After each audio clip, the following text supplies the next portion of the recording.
Three gorges dam इंसानों द्वारा बनाई गई सबसे विशाल स्ट्रक्चर्स में से एक। चीन की यांगजे रिवर पर बना एक ऐसा बांध जिसे देखकर आपको लगेगा कि यह किसी इंसान ने नहीं बल्कि किसी पूरी सिविलाइजेशन ने बनाया है। इसका नाम है थ्री गॉर्जेस डैम। लगभग 2.3 किलोमीटर लंबा और करीब 185 मीटर ऊंचा ये डैम दुनिया के सबसे विशाल हाइड्रो पावर प्रोजेक्ट्स में से एक है। लेकिन सवाल ये है, आखिर चीन को इतना विशाल डैम बनाने की जरूरत ही क्यों पड़ी? यांगजे रिवर चीन की सबसे महत्वपूर्ण नदियों में से एक है, लेकिन यही नदी इतिहास में भयंकर फ्लड्स का कारण भी बन चुकी है। बाढ़ से लाखों लोगों की जिंदगी प्रभावित होती थी और भारी आर्थिक नुकसान होता था।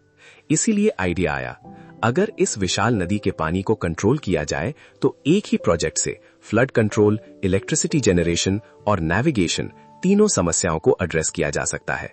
और यहीं से शुरू हुई थ्री गॉर्जेस डैम की कहानी। अब सबसे बड़ा इंजीनियरिंग चैलेंज था, इतनी बड़ी नदी को रोका कैसे जाए। इंजीनियर्स ने यांगजे रिवर के फ्लो को टेम्परेरीली डाइवर्ट किया और फिर मैसिव कंक्रीट स्ट्रक्चर का निर्माण शुरू किया। डैम को बनाने में लगभग 27 मिलियन क्यूबिक मीटर्स कंक्रीट और लाखों टन स्टील का इस्तेमाल हुआ। सोचिए, इतना कंक्रीट कि इससे हजारों स्काईस्क्रेपर्स के लिए कंस्ट्रक्शन मटेरियल तैयार हो सकता है। लेकिन सिर्फ कंक्रीट डाल देना काफी नहीं था। इतने विशाल स्ट्रक्चर को अपने ही वेट और पानी के प्रेशर को हजारों सालों तक विथस्टैंड करना था। एक डैम के सामने सबसे बड़ा दुश्मन होता है वाटर प्रेशर। जितना ज्यादा पानी की डेप्थ बढ़ती है, उतना ही प्रेशर बढ़ता जाता है।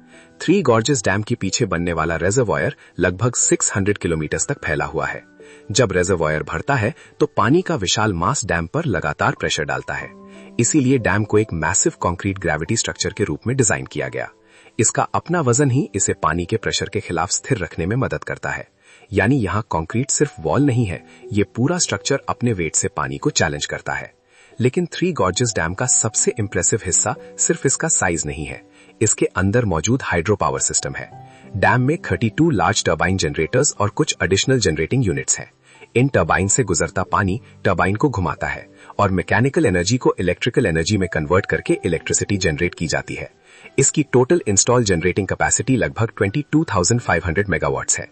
यानी एक ही प्रोजेक्ट से इतनी मैसिव मात्रा में इलेक्ट्रिसिटी जनरेट की जा सकती है कि ये चाइनाज पावर इंफ्रास्ट्रक्चर का एक महत्वपूर्ण हिस्सा बन गया। लेकिन कहानी में एक और ट्विस्ट है। थ्री गॉर्जेस डैम सिर्फ इलेक्ट्रिसिटी के लिए नहीं बनाया गया था। रेजर्वॉयर ने बड़े कार्गो शिप्स के लिए यांगजे रिवर पर नेविगेशन को भी आसान बनाया। इसके लिए डैम के पास मैसिव शिप लॉक्स और शिप लिफ्ट सिस्टम बनाया गया।